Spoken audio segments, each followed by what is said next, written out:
Alors bonsoir à tous, une vidéo ce soir pour vous parler du portfolio à préparer pour 2020 niveau crypto.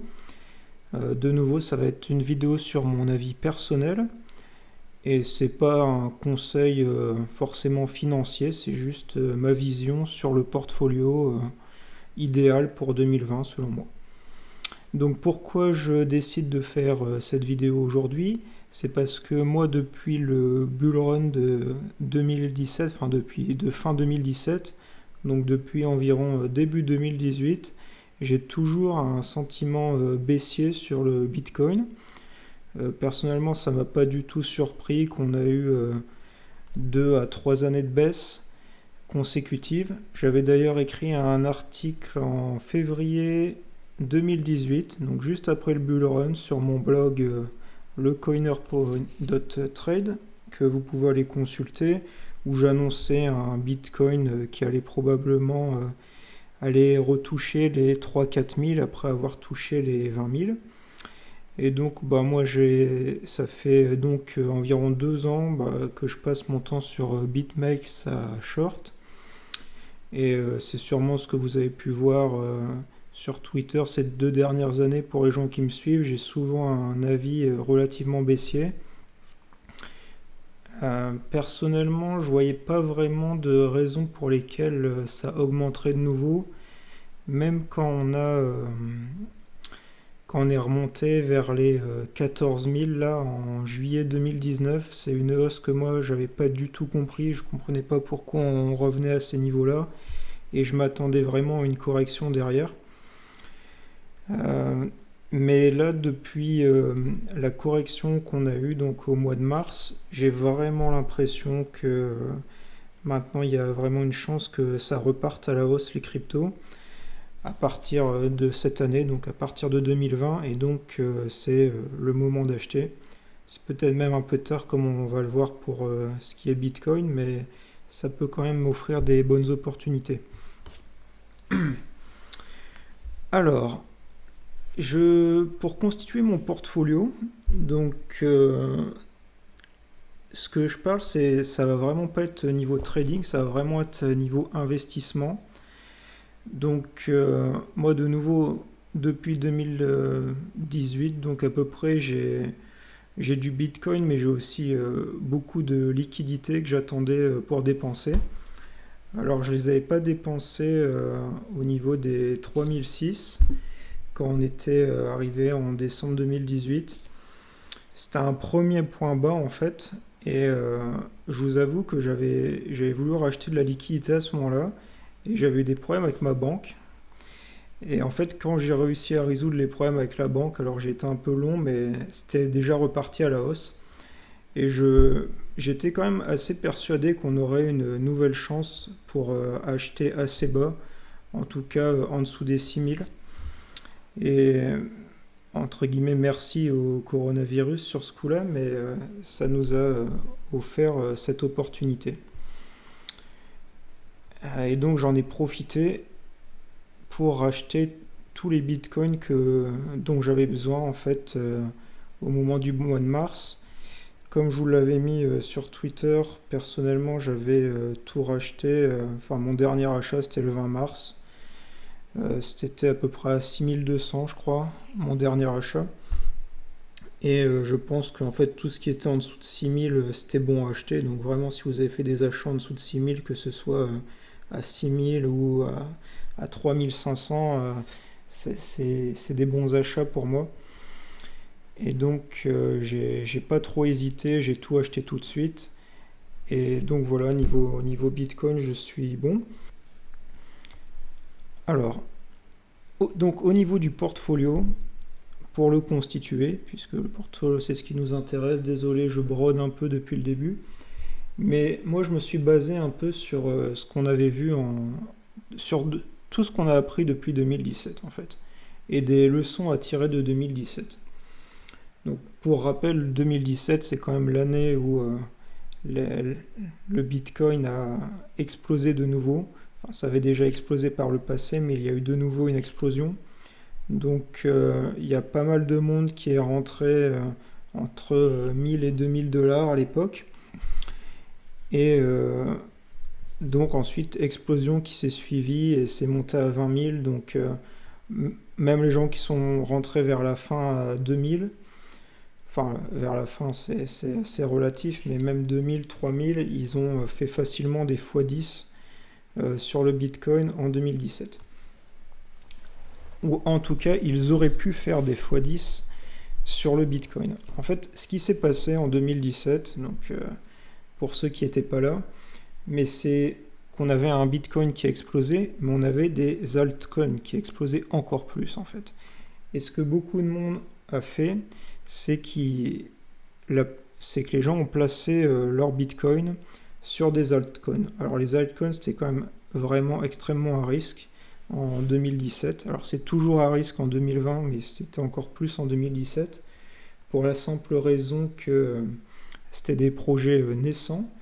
On n'avait absolument aucun recul dessus. On achetait souvent juste basé sur un white paper. On connaissait pas les équipes qu'il y avait derrière. On savait pas si c'était fiable, mais les gens, ils plaçaient tout leur Bitcoin dedans. Alors en fait, pourquoi? Parce qu'on voyait des altcoins qui faisaient des x50, des x100, et Bitcoin faisait entre guillemets a seulement fait un x10. Donc x10, ça peut être pas mal pour n'importe quel investisseur, mais vraiment à l'époque, je pense que tout le monde avait de la fièvre et s'est rué sur les alts en fait.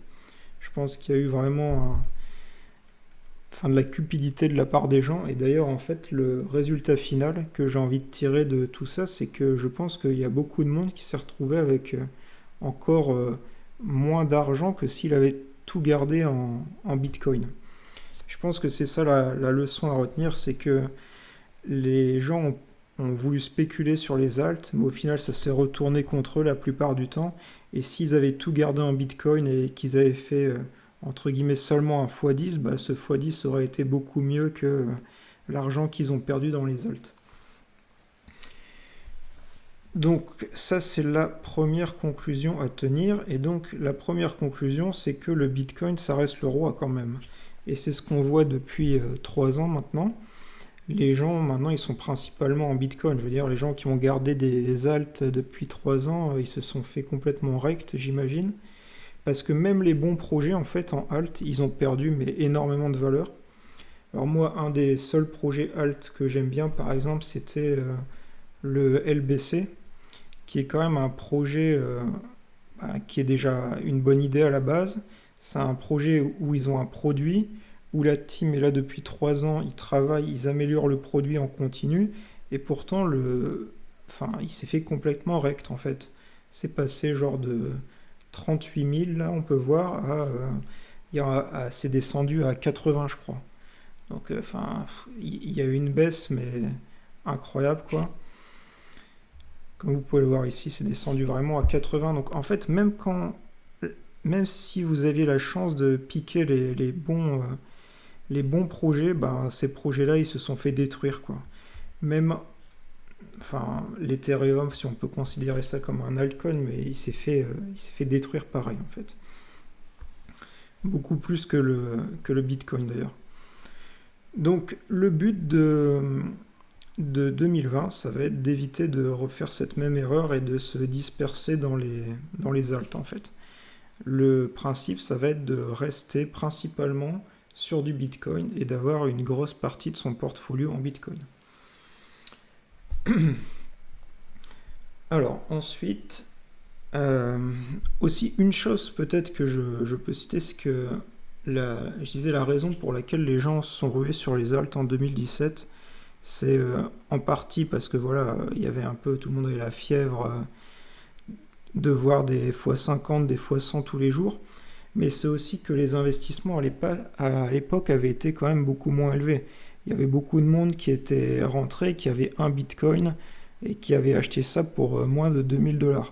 Donc les gens qui avaient investi 2000$, je pense que beaucoup de monde pouvait, entre guillemets, se permettre de les perdre, même si pour certaines personnes, 2000$, ça peut être une somme importante, mais c'est quand même pas des sommes...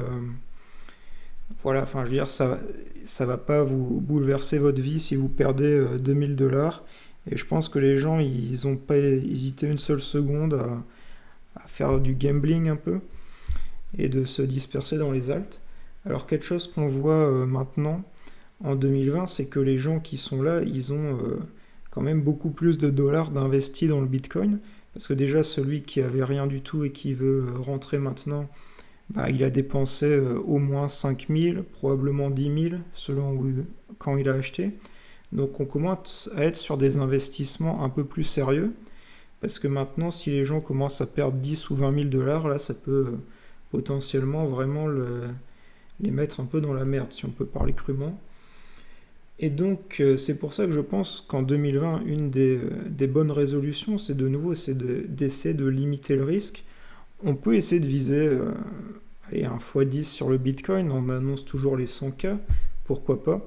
On peut rêver à du x10 et je pense qu'il ne faut pas essayer d'être trop gourmand en fait.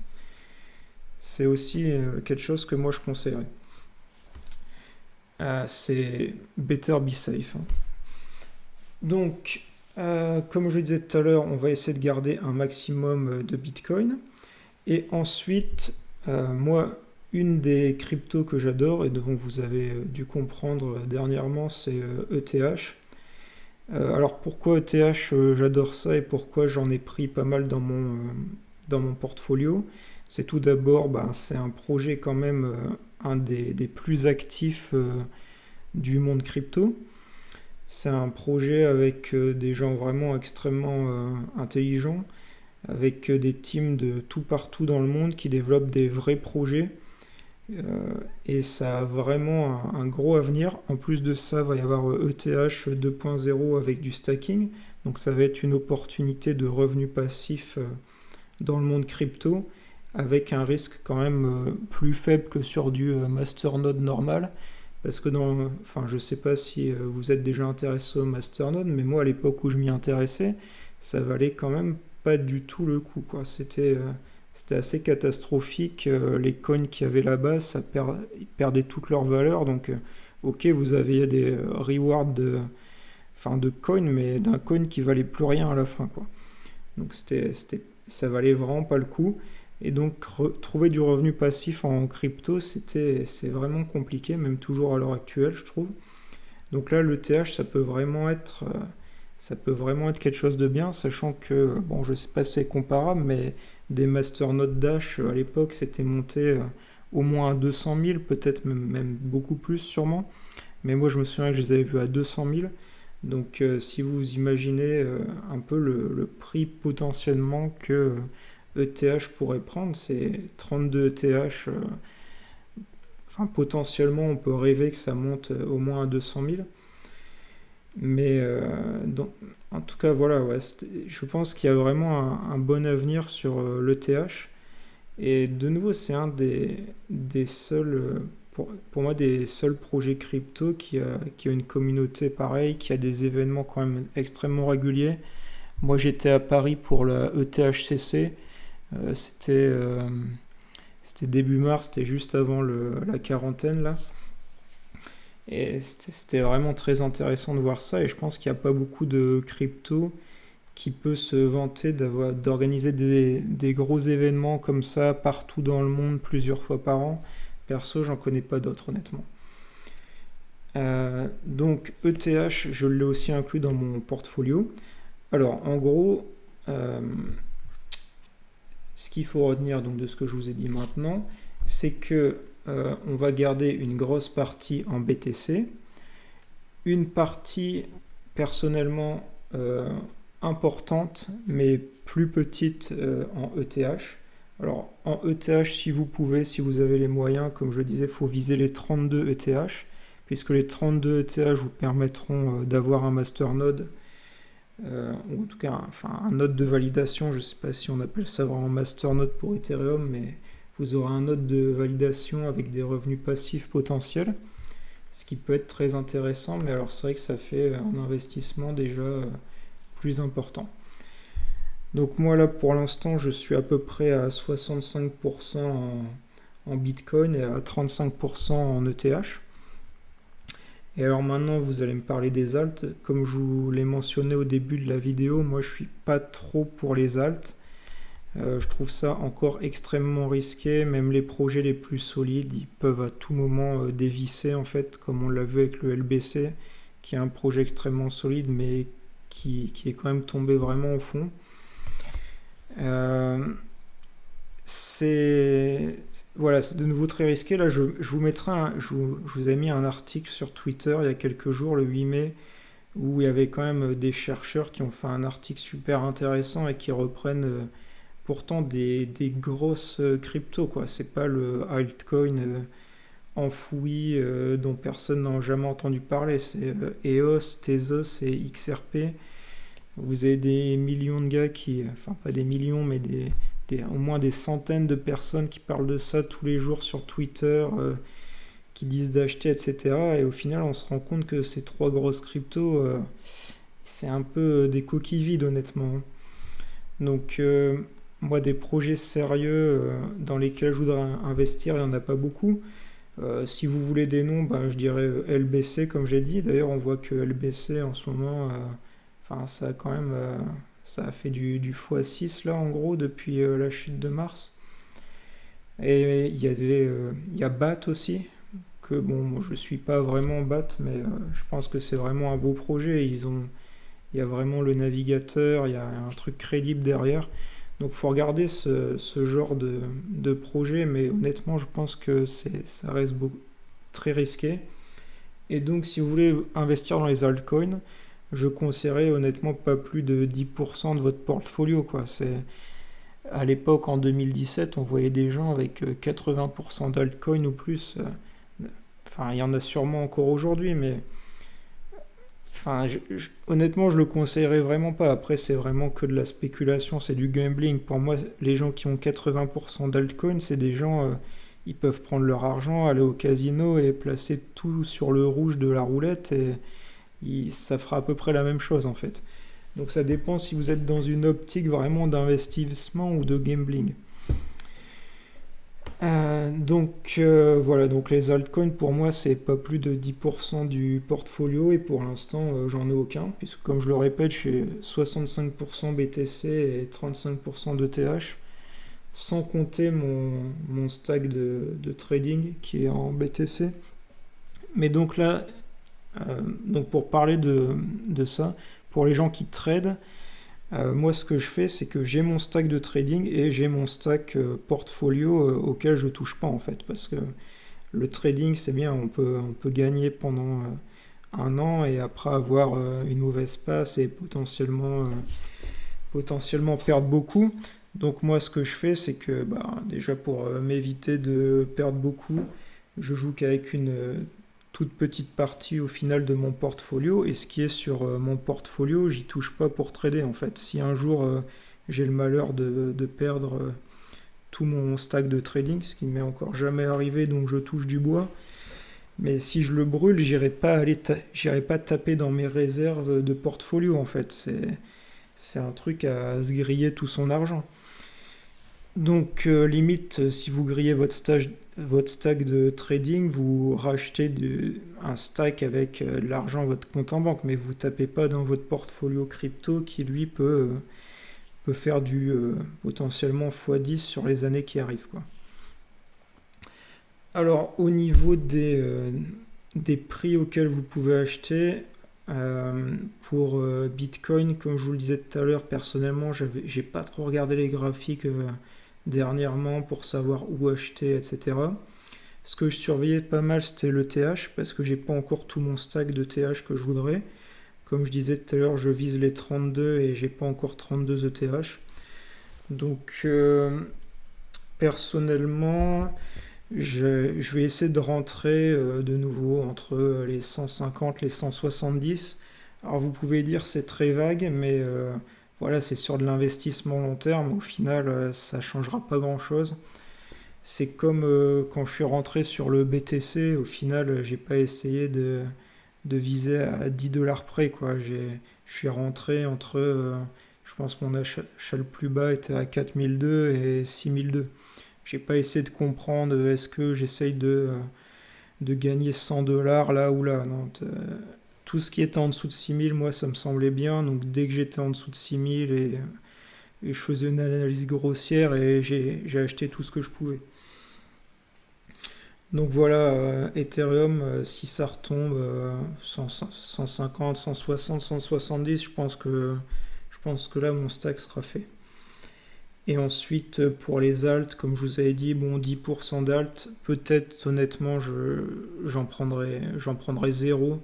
Et si j'en prends, ce sera peut-être du LBC ou du BAT, peut-être d'autres projets que je regarderai, mais honnêtement, je suis plus vraiment dans cette optique d'essayer de faire du x50 ou du x100. Déjà là, je veux dire, ETH, si vous regardez son cours, comparé à son all-time high qui est à peu près à 1400, bon bah là on est à 200, on peut déjà faire un x7 juste si on arrive sur le all-time high. C'est quand même, beaucoup d'argent si vous commencez à avoir un stack sérieux. Comme je disais tout à l'heure, je pense qu'il y a beaucoup de monde qui a 10-20 000 euros maintenant, donc enfin, voilà, vous faites du 20 000 x7, ça fait déjà plaisir et je pense qu'il n'y a pas besoin d'aller se risquer sur les altcoins euh, dans ces cas-là, quoi. Donc voilà, j'espère que j'ai rien oublié. Au pire, si j'ai oublié, je rajouterai sur Twitter. Mais c'était pour vous faire une petite vidéo sur le portfolio. Donc moi, je suis encore en train de le finaliser et je pense vraiment que là, j'ai vraiment un biais haussier sur les cryptos. Je le sens vraiment bien pour 2020-2021. Je pense qu'il y a vraiment des chances que ça explose. Donc on verra bien. Et bah, bonne chance à tous en tout cas. Et stay safe, quoi. Faites pas trop de folie sur les alts. Essayez de garder 10% maximum, les gars. Bon, allez, bonne soirée tout le monde.